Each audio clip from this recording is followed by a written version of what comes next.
லூக்கா எழுதின சுவிசேஷம் 15ஆம் அதிகாரம். சகல ஆயக்காரரும் பாவிகளும் அவருடைய வசனங்களை கேட்கும்படி அவரிடத்தில் வந்து சேர்ந்தார்கள். அப்பொழுது பரிசேயரும் வேத பாரகரும் முறுமுறுத்து, இவர் பாவிகளை ஏற்றுக்கொண்டு அவர்களோடே சாப்பிடுகிறார் என்றார்கள். அவர்களுக்கு அவர் சொன்ன ஓமையாவது, உங்களில் ஒரு மனுஷன் 100 ஆடுகளை உடையவனாயிருந்து அவைகளில் ஒன்று காணாமற் போனால் 99 ஆடுகளையும் வனாந்தரத்திலே விட்டு காணாமற் போன ஆட்டை கண்டுபிடிக்கும் அளவும் தேடித் திரியானோ? கண்டுபிடித்த பின்பு அவன் சந்தோஷத்தோடே அதை தன் தோள்களின் மேல் போட்டுக்கொண்டு வீட்டுக்கு வந்து சிநேகிதரையும் அயலகத்தாரையும் கூட வரவழைத்து, காணாமற் போன என் ஆட்டை கண்டுபிடித்தேன், என்னோடு கூட சந்தோஷப்படுங்கள் என்பான் அல்லவா?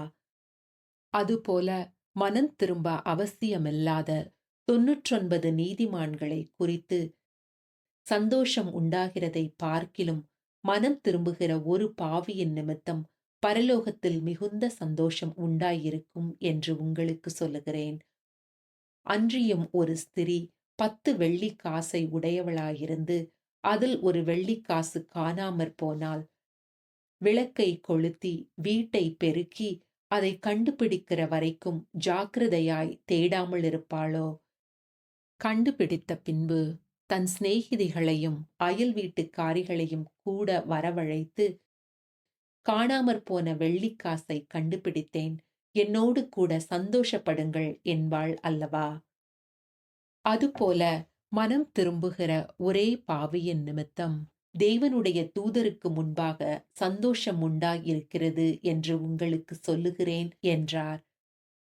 பின்னும் அவர் சொன்னது, ஒரு மனுஷனுக்கு 2 குமாரர் இருந்தார்கள். அவர்களில் இளையவன் தகப்பனை நோக்கி, தகப்பனே, ஆஸ்தியில் எனக்கு வரும் பங்கை எனக்கு தரவேண்டும் என்றான். அந்தபடி அவன் அவர்களுக்கு தன் ஆஸ்தியை பங்கிட்டுக் கொடுத்தான். சில நாளைக்குப் பின்பு இளைய மகன் எல்லாவற்றையும் சேர்த்து கொண்டு தூர தேசத்துக்கு புறப்பட்டு போய் அங்கே துன்மார்க்கமாய் ஜீவனம் பண்ணி தன் ஆஸ்தியை அழித்து போட்டான். எல்லாவற்றையும் அவன் செலவழித்த பின்பு அந்த தேசத்திலே கொடிய பஞ்சம் உண்டாயிற்று. அப்பொழுது அவன் குறைவுபடத் தொடங்கி அந்த தேசத்து குடிகளில் ஒருவனிடத்தில் போய் ஒட்டிக் கொண்டான். அந்த குடியானவன் அவனை தன் வயல்களில் பன்றிகளை மேய்க்கும்படி அனுப்பினான். அப்பொழுது பன்றிகள் தின்கிற தவிட்டினாலே தன் வயிற்றை நிரப்ப ஆசையாயிருந்தான். ஒருவனும் அதை அவனுக்கு கொடுக்கவில்லை. அவனுக்கு புத்தி தெளிந்தபோது அவன், என் தகப்பனுடைய கூலிக்காரர் எத்தனையோ பேருக்கு பூர்த்தியான சாப்பாடு இருக்கிறது, நானோ பசியினால் சாகிறேன். நான் எழுந்து என் தகப்பனிடத்திற்கு போய், தகப்பனே, பரத்துக்கு விரோதமாகவும் உமக்கு முன்பாகவும் பாவம் செய்தேன். இனிமேல் உம்முடைய குமாரன் என்று சொல்லப்படுவதற்கு நான் பாத்திரன் அல்ல. உம்முடைய கூலிக்காரரில் ஒருவனாக என்னை வைத்துக் கொள்ளும் என்பேன் என்று சொல்லி எழுந்து புறப்பட்டு தன் தகப்பனிடத்தில் வந்தான். அவன் தூரத்தில் வரும்போதே அவனுடைய தகப்பன் அவனைக் கண்டு மனதுருகி ஓடி அவன் கழுத்தை கட்டிக்கொண்டு அவனை முத்தஞ்செய்தான்.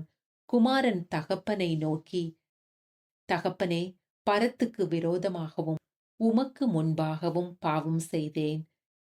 இனிமேல் உம்முடைய குமாரன் என்று சொல்லப்படுவதற்கு நான் பாத்திரன் அல்ல என்று சொன்னான்.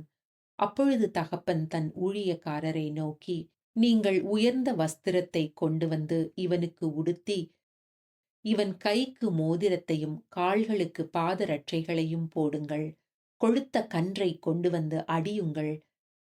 நாம் புசித்து சந்தோஷமாயிருப்போம். என் குமாரனாகிய இவன் மரித்தான், திரும்பவும் உயிர்த்தான், காணாமற் போனான், திரும்பவும் காணப்பட்டான் என்றான். அப்படியே அவர்கள் சந்தோஷப்படத் தொடங்கினார்கள். அவனுடைய மூத்த குமாரன் வயலிலிருந்தான். அவன் திரும்பி வீட்டுக்கு சமீபமாய் வருகிறபோது கீத வாக்கியத்தையும் நடன களிப்பையும் கேட்டு ஊழியக்காரரில் ஒருவனை அழைத்து இதென்ன என்று விசாரித்தான். அதற்கு அவன், உம்முடைய சகோதரர் வந்தார். அவர் மறுபடியும் சுகத்துடனே உம்முடைய தகப்பனிடத்தில் வந்து சேர்ந்தபடியினாலே அவருக்காக கொழுத்த கன்றை அடிப்பித்தார் என்றான். அப்பொழுது அவன் கோபமடைந்து உள்ளே போக மனதில்லாதிருந்தான். தகப்பனோ வெளியே வந்து அவனை வருந்தி அழைத்தான். அவன் தகப்பனுக்கு பிரதியுத்தரமாக, இதோ இத்தனை வருஷ காலமாய் நான் உமக்கு ஊழியம் செய்து ஒரு காலும் உம்முடைய கற்பனையை மீறாதிருந்தும் என் சிநேகிதரோடே நான் சந்தோஷமாயிருக்கும்படி நீர் ஒரு காலும் எனக்கு ஒரு ஆட்டுக்குட்டியையாவது கொடுக்கவில்லை. வேசிகளிடத்தில் உம்முடைய ஆஸ்தியை அழித்துப் போட்ட உம்முடைய குமாரனாகிய இவன் வந்தவுடனே கொழுத்த கன்றை இவனுக்காக அடிப்பித்தீரே என்றான். அதற்குத் தகப்பன், மகனே, நீ எப்போதும் என்னோடிருக்கிறாய். எனக்குள்ளதெல்லாம் உன்னுடையதாயிருக்கிறது. உன் சகோதரனாகிய இவனோ மரித்தான், திரும்பவும் உயிர்த்தான், காணாமற் போனான், திரும்பவும் காணப்பட்டான். ஆனபடியினாலே நாம் சந்தோஷப்பட்டு மகிழ்ச்சியாயிருக்க வேண்டுமே என்று சொன்னான் என்றார்.